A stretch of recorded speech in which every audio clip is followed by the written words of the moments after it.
بعض لوگ کہتے ہیں کہ شیطان کو فرشتوں کا سردار بنا دیا. چلو شیطان کو فرشتوں کا سردار کیوں بنایا؟ شیطان کو فرشتوں کا ساتھی کیوں بنایا؟ اس کا مقام، اس کا مرتبہ اتنا بلند کیوں کیا؟ اور پھر اس کے بعد اسے اتنا ذلیل کیا، اتنا ذلیل کیا کہ اسے جنت سے ہی نکال دیا. تو اللہ کو تو علم غیب ہے نا، اللہ تعالیٰ تو عالم الغیب و شہادہ ہے. تو اللہ تو جانتا ہے کہ شیطان یہ فعل کرے گا، تو اللہ تعالیٰ نے شیطان کو اتنی عزت کیوں دی؟ تو یاد رکھو کہ اللہ کے ہر کام میں حکمت ہے. اللہ کا کوئی بھی کام حکمت سے خالی نہیں. ایک جگہ میں پڑھ رہا تھا، امام غزالی نے اسے لکھا، بچپن میں نے اسے پڑھا، میرے دماغ میں موجود ہے کہ امام کہ حضرت موسیٰ علیہ السلام نے جب زندگی میں پہلی بار چھپکلی کو دیکھا، وہ دیوار پہ چل رہی تھی، پوچھا اے اللہ تو نے چھپکلی کو کیوں پیدا کیا؟ اللہ تعالیٰ نے فرمایا موسیٰ تمہارے سوال کرنے سے کچھ دیر پہلے یہ مجھ سے پوچھ رہی تھی مولا تو نے موسیٰ کو کیوں پیدا کیا؟ تو اللہ کے ہر کام میں حکمت ہے. ٹھیک ہے، اللہ نے شیطان کو ترقی دی، مقام بلند کیا. اللہ کو تو پتا تھا آگے جا کے یہ حرکت کرے گا، پھر اللہ نے اس کے مقام کو کیوں بلند کیا؟ اللہ نے ہمیں تعلیم دی اور ہمیں بتایا کہ جب فرشتوں کا ساتھی یعنی شیطان تعظیم نبی سے انکار کر سکتا ہے تو دنیا میں تم جسے بڑا مولوی سمجھتے ہو، صاحب بڑے جبے پہنتے ہیں، ٹخنوں سے اوپر پائجامہ پہنتے ہیں، 4 مہینے کے لیے غائب رہتے ہیں گھر سے، تبلیغ کے لیے جاتے ہیں، تو جب فرشتوں کا ساتھی تعظیم نبی سے انکار کر سکتا ہے تو تمہارا یہ مولوی بھی تعظیم نبی سے انکار کر سکتا ہے. اتنا بھروسہ نہیں کرنا، اس پر اتنا بھروسہ نہیں کرنا، اپنے ایمان کی حفاظت کرنا. اور پھر جنت سے نکال باہر کیا.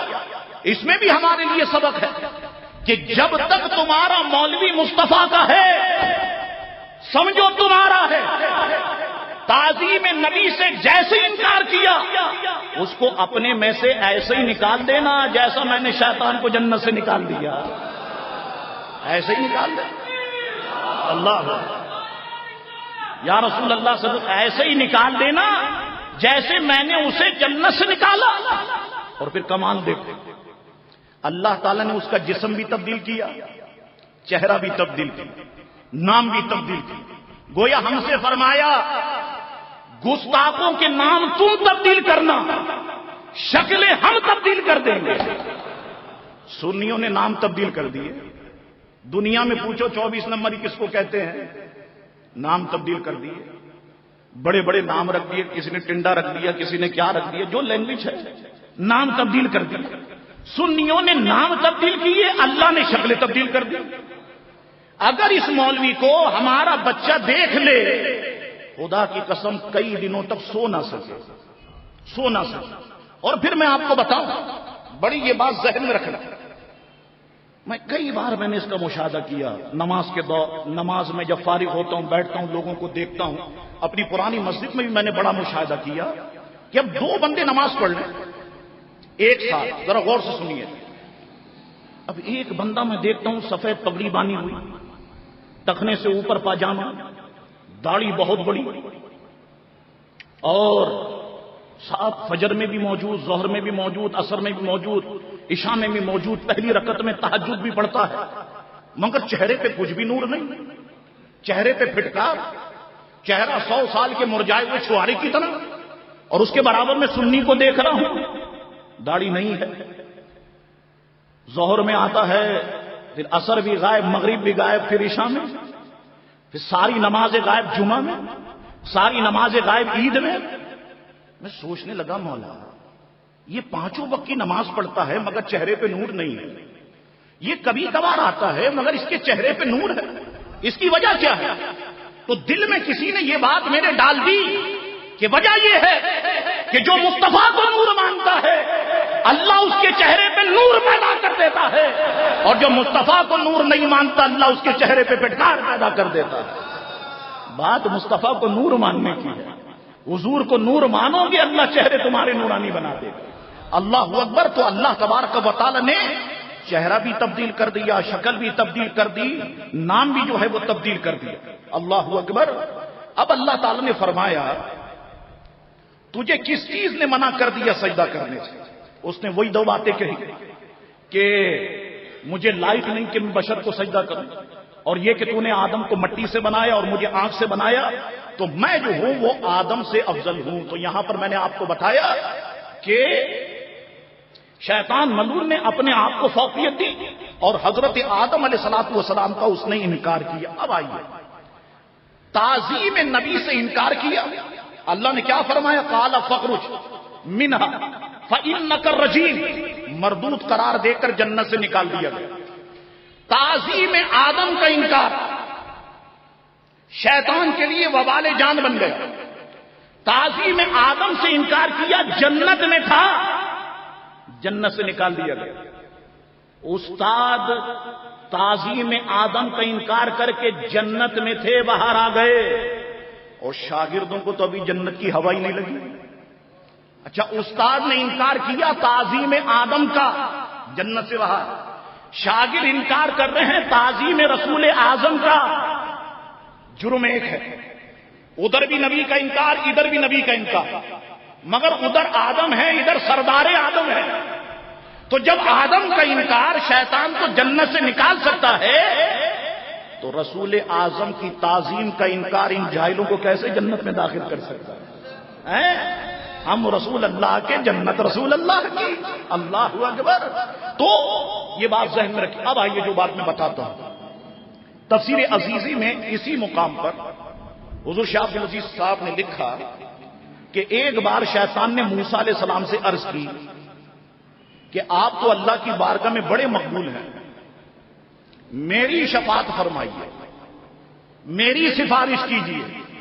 استاد بھی جانتے ہیں کہ اللہ کی بارگاہ میں کام بنے گا تو محبوب کی سفارش سے بنے گا۔ کمال ہے کہ شاگردوں کو یہ لینگویج نہیں آتی۔ اللہ اکبر، میری شفاعت کیجیے، اللہ تعالیٰ میری توبہ قبول فرمائے۔ موسیٰ علیہ السلام نے دعا فرمائی، حکم الہی ہوا، آپ کی شفاعت قبول، شیطان کی توبہ قبول، مگر شرط وہی پرانی ہے کہ اب یہ جائے آدم علیہ السلام کی قبر پر اور حضرت آدم کی قبر کو سجدہ کرے، جائے قبر پر آدم کی قبر کو سجدہ کرے۔ موسیٰ علیہ السلام نے شیطان کو یہ خبر دی، اس نے جواب دیا کہ جب میں نے زندہ آدم کو سجدہ نہیں کیا تو مردہ آدم کو کیسے کروں؟ تو اس نے انکار کر دیا۔ اللہ اکبر۔ اور یہاں پر بھی میں گفتگو کر سکتا ہوں، اللہ تعالیٰ حکم دے رہا ہے شیطان سے کہو کہ جاؤ آدم کی قبر پہ، تو اس کا مطلب اللہ والوں کی قبر پہ جانا جائز ہے، جبھی تو رب حکم دے رہا ہے۔ اور دوسری بات یہ ہے کہ شیطان نے کہا کہ میں نے زندہ آدم کو سجدہ نہیں کیا تو مردے کو کیسے کروں؟ تو نبی مر کے مٹی میں مل گئے، یہ شیطان ہی کی تو لینگویج ہے کہ نبی تو ختم ہو گئے اس لیے میں نہیں جا سکتا۔ اللہ اکبر۔ اور اس کے بعد مفسرین فرماتے ہیں شیطان کو 1,00,000 برس جہنم میں رکھ کر وہاں سے نکالا جائے گا، پھر اللہ فرمائے گا کہ آدم کو سجدہ کرو، پھر بھی وہ سجدہ نہیں کرے گا اور اسے پھر جہنم میں داخل کر دیا جائے گا۔ اب آئیے، اب وقت رہ گیا کم، حضرت آدم علیہ السلام جنت میں رہے، ایک عرصہ گزر گیا، تنہائی کا احساس ہوا کہ مولا میں تنہا ہوں، میری جنس کا کوئی اور نہیں، سارے فرشتے تھے، آدم علیہ السلام انسان، تو اللہ تعالیٰ نے آپ پر نیند طاری کی اور آپ کی بائیں پسلی سے حضرت حوا کو پیدا فرمایا۔ آپ کو کوئی درد نہیں ہوا، کوئی تکلیف نہیں ہوئی، اور اس پسلی کی جگہ پر اللہ تعالیٰ نے گوشت کو رکھ دیا۔ اچھا، یہ پسلی جو ہوتی ہے نا، یہ اوپر سے ٹیڑھی ہوتی ہے، یہ ٹیڑھی ہوتی ہے۔ حضور نے فرمایا کہ عورت بائیں پسلی سے پیدا کی گئی، یہ ٹیڑھی رہے گی، مفہوم یہ ہے۔ تم اس کو اگر سیدھا کرنے چاہو گے تم توڑ دو گے، مگر یہ سیدھا نہیں ہو سکتی، یہ سیدھی نہیں ہوگی، ایک بات۔ دوسری بات حضور نے ارشاد فرمائی کہ تم اپنی عورت کے ساتھ جتنی نیکیاں کرو، جتنی نیکیاں کرو، کوئی بات اگر اس کی مزاج کے خلاف ہو گئی تو وہ اپنے شوہر سے کہے گی میں نے تو تیرے اندر کوئی بھلائی دیکھی ہی نہیں۔ تو حضور نے فرمایا اس ٹیڑھی سے گزارا کر سکتے ہو تو کرو، اگر تم اس کو سیدھا کرنے جاؤ گے یہ ٹوٹ جائے گی مگر یہ سیدھی نہیں ہوگی۔ تو جتنے شادی شدہ لوگ بیٹھے ہیں میں سمجھتا ہوں ان کے لیے یہ دو باتیں بڑی اہمیت کی حامل ہیں۔ آپ کہیں کہ میں ماروں پیٹوں یہ سیدھی ہو جائے، نہیں۔ جیسے میرے آقا نے اپنے گھر میں زندگی بسر کی ہے ہمارے لیے مثال ہے، مطلب حضور کی ازواج ہم ان دنیا کی عورتوں سے تو مشابہت نہیں دے سکتے، وہ تو ہماری ماں ہے، لیکن سمجھانے کے لیے آپ کو کر رہا ہوں جیسے سرکار نے زندگی گزاری ہے ہم نے ویسے ہی زندگی گزارنی ہے، مار پیٹ کر کے سرکار نے زندگی نہیں گزاری، یہ بات آپ ذہن میں رکھیے۔ حضرت حوا پیدا ہو گئی، ابھی تھوڑا سا وقت میرے پاس ہے اور میں نے پورا 1 ہفتے کا پیٹرول بھی دینا ہے۔ حضرت حوا جو ہے وہ پیدا ہو گئی، حضرت آدم علیہ السلام نیند سے بیدار ہوئے، دیکھا برابر میں خوبصورت سی خاتون بیٹھی، عرض کی مولا یہ کون ہے؟ فرمایا آدم یہ میری بندی ہے جسے ہم نے تمہاری وحشت دور کرنے کے لیے پیدا کیا۔ حضرت آدم علیہ السلام نے اپنا ہاتھ بڑھانا چاہا حضرت حوا کی طرف، فرشتوں نے فرمایا ایسے نہیں، فرشتوں نے عرض کی ایسے نہیں، پہلے آپ، بلکہ اللہ تعالی نے فرمایا ایسے نہیں، پہلے آپ اس کا مہر دیں۔ حضرت آدم نے کہا کہ مہر کیا ہے؟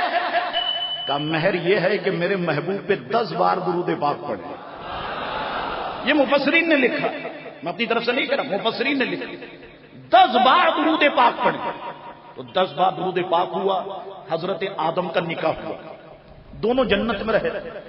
اللہ تبارک و تعالی نے فرمایا پوری جنت میں گھومو، جہاں سے جو پھل جو چیز پسند آئے کھاؤ، لیکن خبردار یہ درخت ہے اس درخت کے قریب نہیں جانا، اس درخت کے قریب نہیں جانا۔ اللہ تعالیٰ نے منع فرما دیا، جنت میں رہے کھاتے رہے۔ اچھا بعض مفسرین فرماتے ہیں کہ شیطان کو جنت سے تو نکال دیا گیا تھا لیکن ابھی اس کا جنت میں داخلہ بند نہیں ہوا تھا مکمل، یا بعض نے کہا کہ داخلہ تو بند ہو گیا تھا لیکن یہ جنت کے پاس کھڑا ہوا تھا، ادھر حضرت آدم، تو حضرت آدم سے کہنے لگا آدم تم زیادہ عرصے زندہ نہیں رہو گے، تمہیں پتا ہے کہ اللہ نے انسانوں کے لیے موت کو پیدا کیا، اور یاد رکھیے کہ موت سب کے لیے، فرشتوں کے لیے بھی موت ہے، جنات کے لیے بھی موت ہے، موت سب کے لیے، لیکن شیطان جو بہانے پیش کر رہا ہے اسے مفسرین نے بیان کیا، کہا آدم ہمیشہ زندہ نہیں رہو گے، تم پر موت آئے گی۔ حضرت آدم اور حوا نے کہا کہ موت کیا ہوتی ہے؟ تو شیطان لیٹ گیا، پھڑکنے لگا، جیسے آدمی جب مرتا ہے روح نکل رہی ہوتی ہے کیسا ہے، تڑپتا پھڑکتا آواز نکالتا۔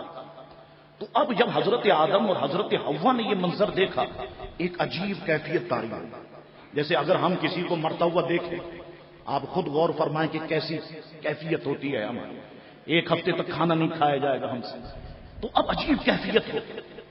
کہنے لگا آدم اگر اس موت سے بچنا چاہتے ہو نا میرے پاس ایک طریقہ ہے، ایک چیز ہے جو اسی جنت میں ہے، اگر تم کھا لو گے ہمیشہ موت سے بچ جاؤ گے، موت آئے گی نہیں۔ حضرت آدم اور حوا نے فرمایا وہ چیز کیا ہے؟ اب وہ درخت ہے، اس درخت کے قریب جاؤ، اس میں جو پھل لگا ہوا ہے نا، عبداللہ ابن عباس فرماتے رضی اللہ عنہ گندم کا درخت تھا، اس میں جو پھل لگا ہے اسے نکالو، اسے کھا لو، پھر تم دونوں پر کبھی موت نہیں آئے گی اور اللہ تمہارے درجات کو بلند کر دے۔ حضرت آدم نے فرمایا درجات بلند نہیں ہوں گے، اللہ تعالیٰ نے تو ہمیں اس سے منع فرمایا۔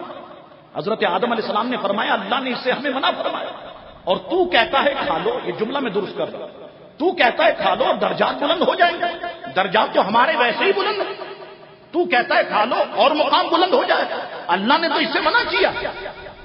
وہ کہنے لگا آدم تم سے کیا کہا اللہ نے کہ درخت کے قریب نہ جاؤ، تو درخت کے قریب جانے سے منع کیا ہے، اس کا پھل کھانے سے تھوڑی منع کیا ہے، لا کے میں دے دیتا ہوں کھا تم لو، اللہ کی قسم کھا کے کہتا ہوں تم کو کچھ نہیں ہوگا، تم ہمیشہ زندہ رہو گے، اللہ کی قسم، اللہ کی قسمیں اس نے کھائی۔ مفسرین فرماتے ہیں کہ حضرت آدم علیہ الصلوۃ والسلام یہ سمجھے کہ اللہ کی کوئی جھوٹی قسم نہیں کھا سکتا، تو حضرت آدم کو اس کی بات پہ یقین آ گیا اور حضرت آدم نے اس پھل کو کھا لیا، لیکن حضرت آدم اللہ سے پوچھنا بھول گئے۔ فرماتے بھولتے کیسے نہیں کہ دنیا میں آنا تھا، اپنا رنگ جمانا تھا۔ پیارے مصطفیٰ جنگ بدر کے قیدیوں کے بارے میں جب فیصلہ فرمانے لگے اللہ سے پوچھنا بھول گئے، اور حضور کی بھول سے ہوا کیا، کئی لوگ دائرہ اسلام میں داخل ہو گئے، اگر حضور نہیں بھولتے سب کے سب قتل کر دیے جاتے، اسلام کیسے ملتا؟ تو ہماری بھول شیطانی اور نفسانی ہے، اور اللہ کے نیک بندوں کی بھول جو ہے وہ رحمانی ہے۔ اس کے کئی نتیجے نکلتے ہیں. اللہ اکبر. اب کھا لیا دونوں نے اس پھل کو کہ جس سے منع کیا. فرمایا جا, اللہ تعالیٰ کا حکم ہوا اب تم دونوں اس زمین پہ اتر جاؤ اور تم میں باز کا دشمن ہوگا. اس قرآن نے بیان کیا. دونوں زمین پر آ گئے اور کئی مصیبتوں میں حضرت آدم گرفتار بھی رہے. زمین پہ آئے اور زار و قطار روتے رہے. مفسرین فرماتے ہیں 300 سال تک حضرت آدم روتے رہے. 300 سال. اے اللہ مجھ سے خطا ہو گئی, مولا میری خطا کو معاف فرما, مولا میری غلطی کو, مولا میری خطا کو معاف فرما. یہ کہتے رہے. اور اس دنیا میں کچھ ایسے لوگ ہیں جو بہت روئے. حضرت یعقوب علیہ السلام حضرت یوسف کی جدائی میں بہت روئے. حضرت یحییٰ علیہ السلام ذکر الہی کرتے ہوئے بہت روئے. حضرت فاطمہ حضور کے وصال کے بعد بہت روئی. صرف 6 مہینے کے بعد وصال فرما گئے. امام زین العابدین واقع کربلا کے بعد بہت روئے سرکار کے روزے پر آ گئے. تو کئی بزرگ ایسے ہیں جو بہت روئے, لیکن ان میں سب سے زیادہ حضرت آدم روئے. زارو قطار رو رہے ہیں. مفسرین نے یہاں تک لکھا کہ آدم کو روتا ہوا دیکھ کر جبریل کو بھی رونا آ گیا. اب روتے رہے. 300 سال ہو گئے. اب ہوا کیا؟ اب قرآن نے اس کو بیان کیا. فَتَلَقَّىٰ آدَمُ مِن رَّبِّهِ كَلِمَاتٍ فَتَابَ عَلَيْهِ إِنَّهُ هُوَ التَّوَّابُ الرَّحِيمُ. بس سیکھ لیے یا پا لیے حضرت آدم نے اپنے رب سے کچھ کلمے, اس کے ذریعے سے دعا کی تو اللہ نے آدم کی خطا کو معاف فرما دیا. اب کیا بات ہے؟ باتیں بہت ہیں اور مفسرین نے بہت کچھ لکھا, لیکن میں سب کو مختصر کرتے ہوئے پیش کر دیتا ہوں. وسیلے سے متعلق دوسری آئے. اب اپنی پچھلی باتوں کو یاد کر رہے ہیں. یاد کرتے کرتے یہ بات یاد آ گئی کہ جب اللہ تعالیٰ نے مجھے پیدا فرمایا, میرے پیکر میں جب اللہ نے روح ڈالی, میں نے عرش پہ لکھا دیکھا لا الہ الا اللہ محمد الرسول اللہ. میں نے عرش کے پایوں پہ لکھا دیکھا ستونوں پر محمد الرسول اللہ خاتم الانبیاء, محمد الرسول اللہ خاتم الانبیاء. بس سمجھ گئے کہ یہ نام جو اللہ کے نام کے ساتھ لکھا ہوا یہی اللہ کے محبوب کا نام ہے. تو اب اللہ کی بارگاہ میں عرض کرتے, سنیو غور سے سنو, اللہ کی بارگاہ میں عرض کرتے مولا تجھے تیرے محبوب مصطفیٰ کریم کا واسطہ, مولا ان کو وسیلہ بناتا ہوں, ان کے صدقے سے میری خطا کو معاف فرما دے. اللہ تعالیٰ نے فرمایا آدم تمہیں کیسے پتا چل گیا؟ گویا رب نے فرمایا آدم تمہیں کیسے پتا چل گیا کہ ہمارا ایک حبیب ہے جو ہمیں سب سے زیادہ محبوب ہے؟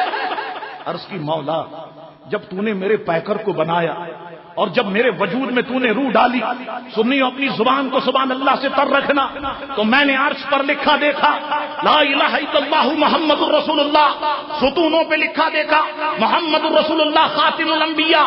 سمجھ گیا میں کہ تیرے نام کے ساتھ جس کا نام لکھا ہے, تیرے نام کے ساتھ جس کا نام تحریر ہے, وہی تجھے سب سے زیادہ محبوب ہے.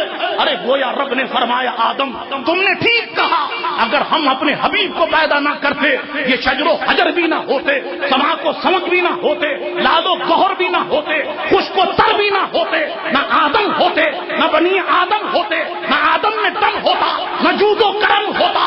اے آدم یہ ساری رونقیں ہیں تو اسی مصطفیٰ کے صدقے سے, اسی مصطفیٰ کے صدقے سے ہیں.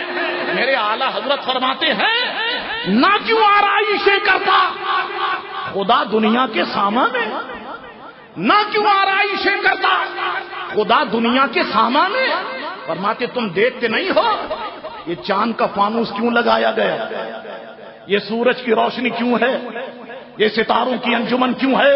سنیو زبان کو سبحان اللہ سے تر رکھو, یہ ستاروں کی انجمن کیوں ہے, یہ دریا کی روانی کیوں ہے, یہ پہاڑوں کی بلندی کیوں ہے, یہ موجوں کا تلاطم کیوں ہے, یہ چمنستان کیوں ہے, یہ گلاب میں سرخی کیوں ہے, یہ چمیلی میں سفیدی کیوں ہے, یہ موتیے میں مہک کیوں ہے.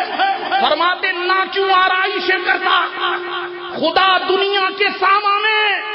ارے تمہیں دولہا بنا کر بھیجنا تھا بس میں امکان محبوب, تمہیں دولہا بنا کے بھیجنا ہے نا, تو جب دولہا بنتا ہے تو ساری چیزیں سجائی جاتی ہے یا نہیں؟